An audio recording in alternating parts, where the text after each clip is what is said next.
ইলিশ মাছের স্বাদে সাগরের সুরমা মাছ রান্না। সুরমা মাছকে গরিবের ইলিশ বলা যায়, কারণ সুরমা মাছের স্বাদ অনেকটাই ইলিশ মাছের মতো। যারা ইলিশ কিনতে পারে না, তারা সুরমা মাছ খেলে ইলিশের কিছুটা স্বাদ পায়। ইলিশ মাছে প্রচুর কাঁটা থাকলেও কিন্তু সুরমা মাছে তেমন কাঁটা নেই। আজ আমি বেগুন আলু দিয়ে সুরমা মাছ রান্না করব।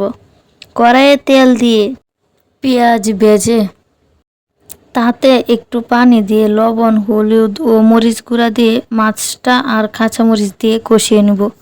এই রান্নায় কিন্তু বেশি মশলা লাগবে না, এগুলো দিলেই হবে। কষানো হলে মাছটা উঠিয়ে বেগুন আর আলুটা দিয়ে আরও একটু পানি দিয়ে কষিয়ে নেব। এটা কষানো হলে মাছটা দিয়ে বাড়িটা ধুয়ে আরও একটু পানি দিয়ে মিডিয়াম আঁচে রান্না করে নিব। তাহলেই তৈরি হয়ে যাবে মজাদার তরকারিটা।